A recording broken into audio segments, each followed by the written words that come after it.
Hello, friends. This is the Lector Prep preparation for the third Sunday of Lent, March 19th, 2017. We're entering into the heart of Lent, and this week the gospel readings is about the Samaritan woman at the well. It's a little bit longer than normal, so we will set up that gospel reading today, which will be sung in part. The gospel, that is, not the other reading.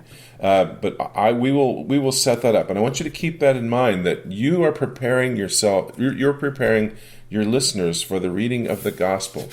After we finish this, I will read the short version of the gospel, but I want you to really be familiar with the gospel. As you know, the first reading always is an Old Testament reflection of the gospel. Whatever that story is in the gospel, the Old Testament reading shows how it was prefigured with the people of Israel. And that's what happens here. I'll read the commentary at the bottom of 78. The theme of water, with various literal and symbolic meanings, flows through many parts of both Old and New Testaments. Anyone who has spent even a little time in the land of the Bible quickly comes to appreciate the importance of this precious substance in places that might receive an annual inch or two of rain, or none. I think we can relate to that very well here in Arizona. Obviously, we live in a desert, and I'd like to issue a challenge to you as you are journeying through Lent and deepening your faith. If you can, this week, spend at least a little bit of time in the desert. We live in the desert, but most of us live in a very lush and green urban landscape, and a lot of us have grass, and there are many flowers blooming now, which are beautiful. But if you can, maybe go to one of the walks that are in the area, in the parks, or you can go to the area, the preserve, the desert preserve on our property between the two rectories, between Father John's and and Father Pat's rectory, just to the north of the gravel road, which is just to the north of the north parking lot. There's a pathway through there which you can walk, and there are stations of the cross set up, and it's very, very desert-like. And when you go there, you actually feel like you are away from things. Just a suggestion, but try to be in touch with that dryness. Continue here. Without water, living creatures simply cannot survive. But this is especially true in a land of few shade trees and generally cloudless skies, conditions that quicken the loss of what little water might be available. In the first reading, this daily, concrete reality confronts the Hebrews fleeing Egypt. Burning thirst leads them to protest against Moses and indirectly against God early in their long desert journey. Desperate for water, they seem to prefer the slavery of Egypt to their current plight. In the previous chapter, the people grumbled about lack of food, which the Lord soon provided in the form of quail and manna. Now they seem to have quickly forgotten God's faithful care, complaining anew, so that Moses in turn complains to God about the people he is called to lead. Again, the Lord responds with the faithful love soon to be made explicit in the covenant with Israel.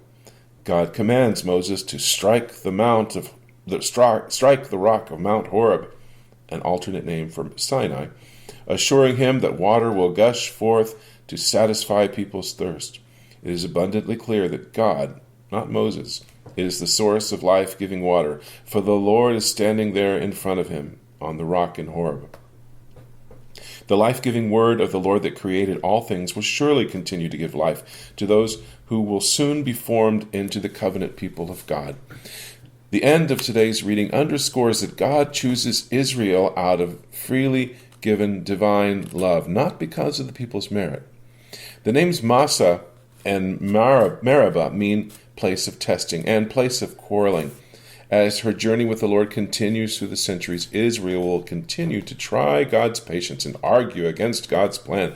But the Lord will never cease to offer life-giving waters of grace to his people. So as I was reading that to you, I was realizing that I was doing so in a more animated way, which I have been doing on most of these recordings. I'm in my office and it's just me. If I were in front of you, I would be a little bit more animated in my speech. And I'm afraid that maybe in what is probably a very calm way of speaking here in the office, I'm transferring that idea that is the way it's supposed to be in the church, because that's kind of what I'm hearing overall. I'm not hearing a lot of enthusiasm, and I'm not making a blank statement over everyone. But I want you to all to just really look at yourself and how you're doing this reading. You need to make sure that this reading captures the in this case the story. You're telling the story as if you were telling it to children or around a campfire, and telling a very interesting story of of your people, of your ancestors, and your enthusiasm is very important. Of course, it's going to vary. Every reading is a little bit different. And I'm going to look at some of the commentaries the notes to the left of the reading on page 78, just to give us a few of those clues. So that he's suggesting that we give each speaker, that is, the people, Moses and God, a distinct emotion.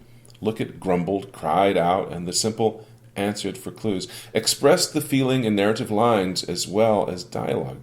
In the not just in the words, but in the narration which is told. Looking down, he's talking about the people. Proclaim as if one person speaks for all there. It's like this person is not just he's saying it, but he's saying it he's a spokesman for his people. And look, what is the emotion that you hear? I'm going to go with the idea of terrified. I think my first was furious, because that's kind of the way I've always thought of it. But as I was thinking about it, I thought, you know what? I've been a couple of times as I've been out actually riding my bike. I got caught without water, and it was terrifying. And I probably could have had serious health problems had it gotten any worse than what it is. But it's a scary thing to be running out of water. All right, so then it says, pause before introducing Moses' response. So after the Israelites give what I will give you as a terrified climb, what, you want us to die here? Pause. So Moses cried out to the Lord. And then what's the emotion? He talks about desperation and fear. I'm desperate. They're going to come after me. What shall I do with these people? A little more, and they will stone me. He's not just kind of making like, oh yeah, they're going to really throw rocks at me. No, he's afraid they're going to kill him. Then the Lord answers. So how would the Lord answer in this case? Of course, with calmness. God, is above all. He knows what's going on, and he's just going to tell him what to do and what he's going to do for him. He's going to give him water. The story ends then after Moses does what God tells him to do, that is, to strike the rock. And it says, this Moses did in the presence of the elders of Israel. Make a pause there. That's really the end of the story. The little epilogue which comes at the end is really doesn't have to do with the story directly. It's just kind of an afterthought. So make sure you pause there, and make a good pause before you do the word of the Lord at the end. I really want to hear more enthusiasm in all of your proclamations today. I'm going to give you one now which is a little bit more enthusiastic than ones that I probably have given on this recording in the past. A reading from the book of Exodus. In those days, in their thirst for water, the people grumbled against Moses, saying, "Why did you ever make us leave Egypt? Was it just to have us die here of thirst with our children and our livestock?" So Moses cried out to the Lord, "What shall I do with this people? A little more, and they will stone me." The Lord answered Moses, "Go over there in front of the people, along with some of the elders of Israel, holding in your hand as you go the staff with which you struck the river. I will be standing there in front of you on the rock in Horeb. Strike the rock, and the water will flow from it for the people to drink." This Moses did in the presence of the elders of Israel. The place was called Massa and Meribah because the Israelites quarreled there and tested the Lord, saying, "Is the Lord in our midst or not?" The word of the Lord. Moving on to the next reading to St. Paul to the Romans. I'm just going to talk about the reading, and I'll let you read the commentary below. But there's one thing I want you to notice. In the first commentary to the left of the reading, right at the top, in the middle of 79 to the left, it says, first of all, resist the temptation to rush to the final passage.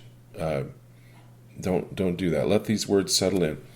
Paul sets up, or then it says, emphasize the progression that Paul sets up. The words that he reads now, I circled, and I'm going to emphasize those. In the first part, faith, I circled it, leads to peace. I circled that. Which leads to grace, circled. Which leads to hope, circled. Which then leads to love. And then the love is further on down the line, ultimately at the end. So I want to make sure that those come out. And then in the middle of that section, it says, linger over this phrase describing God's overflowing love. And hope does not disappoint. That 3-line sentence, okay? Okay, the word ungodly is a surprise. Christ died at the appointed time for the ungodly.